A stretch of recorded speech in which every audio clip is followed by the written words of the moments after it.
Salam saudaraku, jumpa kembali dengan channel Tresno Kesaksianku. Salam saudara-saudara semua, sampai jumpa kembali dengan Tresno Kesaksianku. Pada hari ini saya akan bersaksi tentang bagaimana Tuhan menyertai hidup saya dan bagaimana Tuhan menyembuhkan penyakit saya dari usus buntu. Pada saat itu saya merasa sakit perut, kemudian semalaman saya bermuntah-muntah. Kemudian saya nggak tahan, pagi saya ke klinik terdekat, kemudian dikasih obat. Kemudian pada siang hari saya merasa nggak tahan bahwa penyakit perut ini saya ini asa tidak normal karena sakit sekali. Kemudian saya memutuskan untuk pergi ke rumah sakit terdekat. Saya masuk ke rumah sakit terdekat di kota Bandung ini.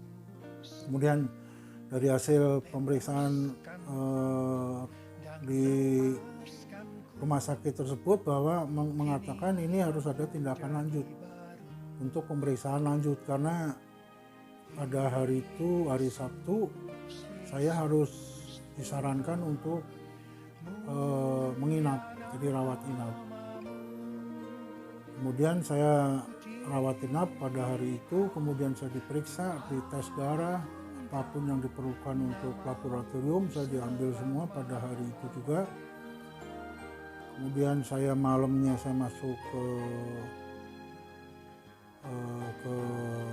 ruangan rawat inap, soalnya pada saat itu dokter tersebut mengatakan bahwa ini arahnya ke usus buntu, kata mereka.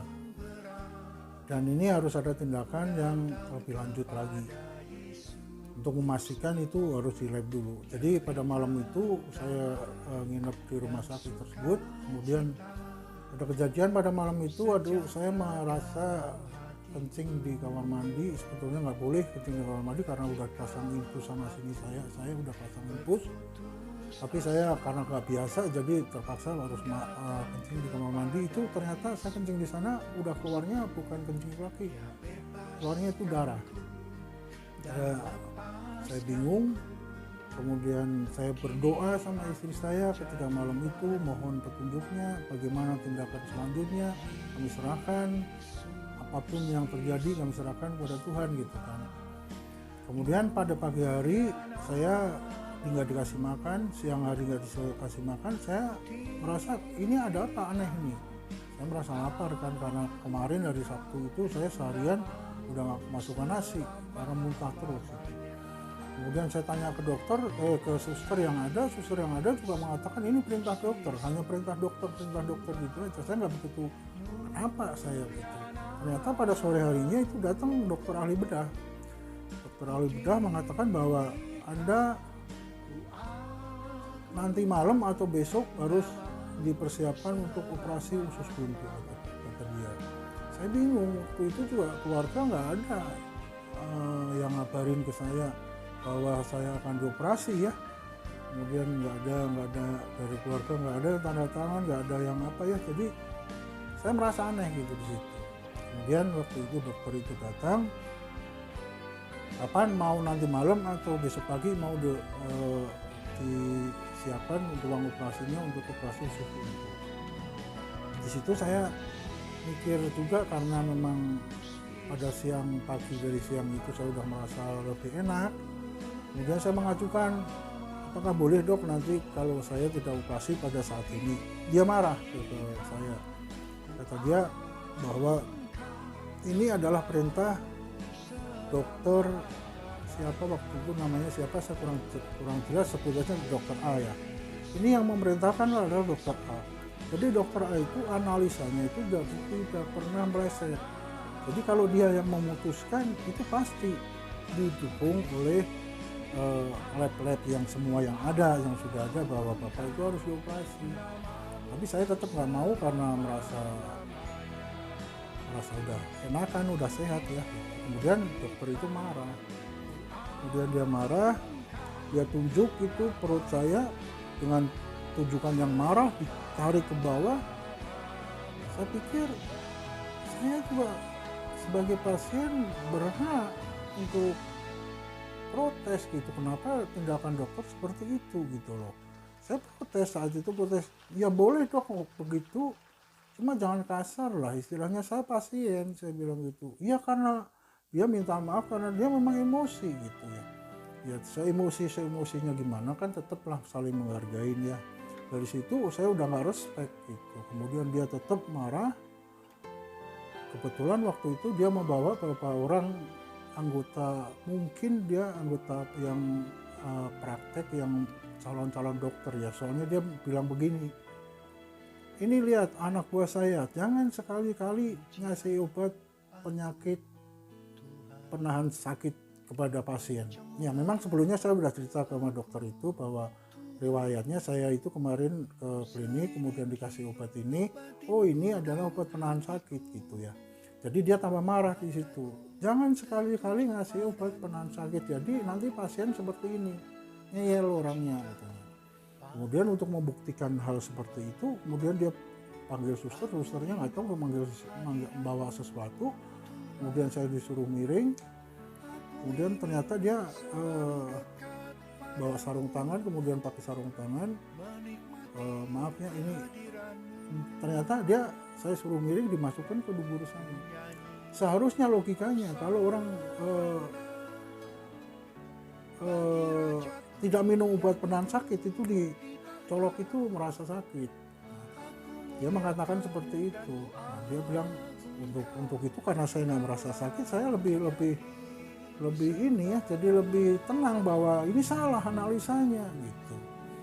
Kemudian waktu itu dia ulang lagi, ini kalau ngasih obat penahan sakit itu hasilnya seperti ini. Tapi itu justru menambah keyakinan saya bahwa saya nggak mau dioperasi lah kalau begitu mah gitu kan. Kemudian dengan argumen, kemudian dokter itu terserah pasien lah kalau begitu, ya oke lah begitu. Kemudian pada saat itu juga bukan suatu kebetulan, adik saya yang dari Semarang itu dia datang ke Bandung, dia ada rapat, dia itu kerja di salah satu perusahaan besar juga di Indonesia, farmasi. Jadi dia lebih sedikit tahu lah untuk penyakit, untuk laboratorium. Kemudian dia cerita, coba kita cek dulu di lab, hasil labnya bagaimana. Kemudian dia minta ke susternya dengan alasan tidak dikasih. Kemudian dia mengatakan bahwa ya mungkin rada keras sedikit adik saya. Kemudian dia telepon dokternya juga akhirnya dikasihkan. Akhirnya kita bawa ke labnya itu, bawa ke kamar saya, kemudian dicek sama adik saya. Kemudian adik saya bilang kayaknya saya nggak perlu operasi lah, dia bilang gitu. Tapi ya tetap kita hati-hati juga menjaga, kalau memang benar-benar terjadi ya kita siap-siap. Saya juga menyatakan ke adik saya, walaupun nanti saya dioperasi, saya nggak mau di rumah sakit ini gitu. Karena tindakannya saya pun udah nggak respect gitu ya. Jadi untuk itu kita putuskan untuk pulang. Kemudian pulang, ternyata susternya nggak mau ngasih, dokternya nggak mau datang. Kalau mau pulang paksa, artinya segala risiko itu semua ditanggung oleh pasien. Kemudian kita tanda tangani semua itu. Kemudian karena administrasinya karena itu hari Minggu tidak bisa diselesaikan hari itu juga, terpaksa nanti diselesaikan hari Senin. Jadi saya begitu pulang, di dalam perjalanan adik saya maupun keluarga saya juga menyarankan kalau merasa sakit atau merasa apa-apa langsung nanti pergi ke rumah sakit, dan labnya ini jangan sampai keluar dari mobil. Jadi supaya nanti dokter berikutnya ambil tindakan. Oke lah kalau begitu, saya pulang. Ternyata sampai rumah kita berdoa lagi, sambil berdoa menyerahkan semua kepada Tuhan. Kemudian kita adakan istilahnya doa keluarga. Kemudian kita serahkan semua,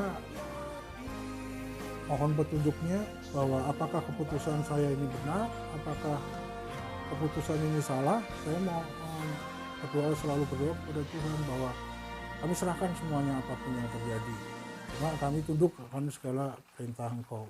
Jadi kita dengan yakin, dengan iman kita berdoa, ternyata sampai malamnya saya udah merasa sembuh. sampai hari Senin saya sembuh. Kemudian saya sendiri juga udah mampu mengurus administrasi yang ada di rumah sakit tersebut, karena waktu itu anak saya masih kecil ya. Jadi saya urus sendiri dengan bawa sopir. Kemudian ternyata di sana banyak uang yang dikembalikan karena tadinya memang untuk biaya operasi. Jadi begitu pengalaman saya dengan bersama Tuhan. Saya disembuhkan dari penyakit usus buntu. Saya juga merasa dilindungi oleh Tuhan, merasa dikasih sayang. Itu semuanya karena anugerah Tuhan yang begitu baik kepada keluarga saya, khususnya kepada saya. Kami tetap syukur kepada Tuhan bahwa sampai saat ini saya udah tidak merasa ada gejala-gejala apa lagi. Banyak sekali peristiwa-peristiwa Tuhan menolong diri saya, baik di dalam senang maupun susah, dalam penyakit maupun segala dalam pencobaan. Sangat-sangat banyak sekali Tuhan itu membantu dalam kehidupan saya, sehingga saya boleh merasa hidup tenang, damai sejahtera bersama Tuhan. Jadi itulah kesaksian saya disembuhkan oleh Tuhan dari penyakit usus buntu. Ikutin terus kesaksian saya, masih banyak kesaksian saya yang akan saya berikan kepada saudara. Jangan lupa untuk mengikuti video-video saya yang berikutnya. Itulah kesaksian saya pada hari ini, betapa besarnya kasih Tuhan itu pada keluarga saya, kepada saya. Apabila kita yakin berdoa secara khusus kepada Tuhan, itu Tuhan pasti akan menjawab dan akan memberi kekuatan kepada kita. Yang jelas iman kita harus benar-benar tertuju pada Tuhan, dan mohon semuanya itu Roh Kudus untuk membimbing kami, karena Roh Kudus adalah penolong kami untuk melakukan segala perintah dan segala larangan Tuhan Yesus pada kita semua, karena Roh Kuduslah yang membimbing kami memutuskan segala sesuatu. Terima kasih, sampai jumpa pada kesaksian saya yang berikutnya. Shalom, haleluya.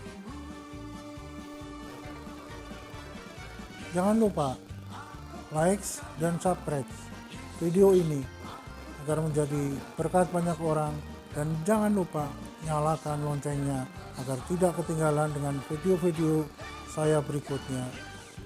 Sampai jumpa, Tuhan memberkati.